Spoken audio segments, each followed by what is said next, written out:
त्र्यंबकेश्वरमध्ये electronic मीडियाच्या पत्रकारांवर हल्ला, छगन भुजबळांकडून तीव्र निषेध, दोषींवर कठोर कारवाईच्या पोलिसांना सूचना. नाशिक जिल्ह्याच्या त्र्यंबकेश्वरमध्ये आज शनिवार दिनांक 20 एक धक्कादायक प्रकार घडलेला असून इलेक्ट्रॉनिक मीडियाच्या पत्रकारांना काही गुंडांनी बेदम मारहाण केली आहे. या हल्ल्यात 3 ते 4 पत्रकार गंभीर जखमी झालेले असून सध्या त्र्यंबकेश्वरच्या शासकीय रुग्णालयात त्यांच्यावर उपचार सुरू आहेत. ही घटना स्वामी समर्थ केंद्राजवळील कमानी परिसरात घडली आहे. येथे गाड्यांच्या प्रवेशासाठी पावती घेणाऱ्या काही व्यक्तींनी पत्रकारांवर अचानक हल्ला केला. पत्रकार वार्तांकनासाठी त्र्यंबकेश्वरला गेले असता संबंधित गुंडांकडून त्यांना बेदम मारहाण करण्यात आली आहे. हल्ल्यात 3 ते 4 पत्रकार जखमी झालेले असून त्यांना तात्काळ त्र्यंबकेश्वरच्या सरकारी रुग्णालयात उपचारासाठी दाखल करण्यात आलेला आहे.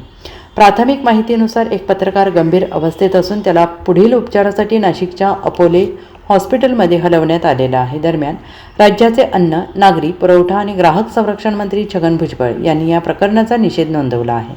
तर नाशिकच्या अपोलो हॉस्पिटलमध्ये मंत्री छगन भुजबळ यांनी पोहोचत जखमी पत्रकाराच्या तब्येतीची विचारपूस केली. दोषींवर कडक कारवाई करण्याच्या सूचना छगन भुजबळ यांनी पत्रकारांना दिल्या आहेत. तसेच जलसंपदा आणि आपत्ती व्यवस्थापन मंत्री गिरीश महाजन हे देखील आज रात्री नाशिकमध्ये दाखल होणार असून ते जखमी पत्रकारांची भेट घेणार आहेत. म्हणजे मी आता नुकताच आलो मुंबईवरून आणि इथेच आलो अपोलो हॉस्पिटलला. आणि ताजने याला जे आहे आपण ॲडमिट करतो त्याचं सिटी स्कॅन वगैरे सुद्धा करावं लागणार आहे. डोळ्याला कितपत गंभीर आतमध्ये मार आहे की डोक्यात आणखीन काय मार आहे हे सगळं पाहावं लागेल.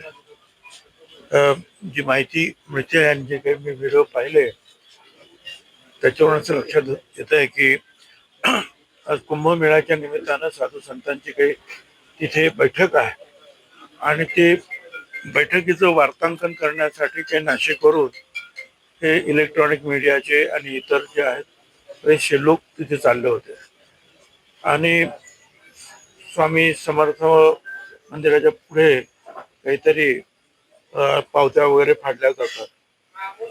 म्युन्सिपाल्टीच्या वतीने फाडतात. कानूनी आहे गैरकानूनी आहे काही कल्पना नाही. पण तिथे त्यांनी सांगितलं की आम्हाला जाऊ द्या, आम्ही प्रेसची मंडळी आहोत. आणि मुख्य म्हणजे आहे की त्र्यंबकेश्वर मध्ये होणाऱ्या कुंभमेळ्याच्या निमित्तानं इतर वेळेला सुद्धा ज्या काही चांगल्या गोष्टी आहेत, सुधारण्याच्या काही आवश्यकता असलेल्या गोष्टी आहेत, त्याचं वार्तांकन करून ते शासनापुढे जनतेपुढे आणण्याचं काम ही मंडळी करत असतात. आता तुम्ही यांना जर दूर ठेवलं त्र्यंबकेश्वर पासून या सर्व मीडियाच्या लोकांना तर त्र्यंबकेश्वर नावच वर्तमानपत्रात येणार.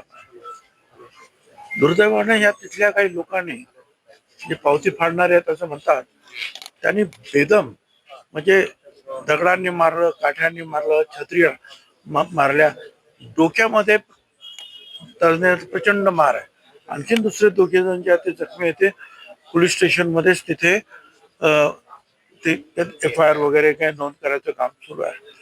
जी काही माहिती तिथल्या प्रवासी संघटनेने दिली तेही असं सांगतात की नेहमीची ही गुंडगिरी आहे आणि हा जो टोल वसुलीचा किंवा काय असेल त्यांचा तो मी कसले पैसे घेतात मला काही कल्पना नाहीये कारण ऑक्ट्रॉय तर सध्या नाही आहे आपल्याकडे.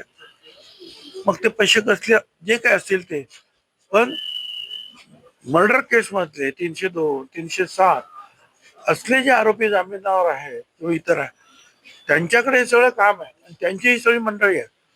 पण त्यांना काही समजत नाहीत आणि लोकांना आपलं कुशाल मारत आहे. मी SP ना स्वतः फोन केला ताबडतोब कळल्याबरोबर वाटत असताना आणि मी त्यांना सांगितलं की ताबडतोब कारवाई करा. आणि पुन्हा आता त्यांना मी सांगतोय की ती कारवाई अतिशय कडक झाली पाहिजे. टाइमपास होता कामा नये. आता सुद्धा यांना जे आणलं हॉस्पिटलमध्ये ताबडतोब आणण्याच्या ऐवजी जे आहेत बराच वेळ तिथेच होते. आणि तिथले जे इन्स्पेक्टर ते काय करतात, पोलीस काय करतात त्यांना माहिती नाही काही 10 लोक कोण आहे तिथे, त्यांना काहीच कल्पना नाहीये का. आता यांना मारलं आणि सगळे एकत्रित होते सगळे मीडियाचे लोक म्हणून ही गोष्ट बाहेर पडते. बाकी एखाद दुसरा जो व्हॉट्सअप जात असेल त्याचे काय हाल आहेत, त्याची तर काही सुनवाईच नसेल. तर या पद्धतीनं जे आहे ते कारभार होता कामा नये. म्युन्सिपाल्टीने सुद्धा अशा प्रकारच्या लोकांचा ताबडतोब जर त्यांना काय ठेका दिला असेल तर तो रद्द केला पाहिजे. Bureau report SBN Marathi, Nashik.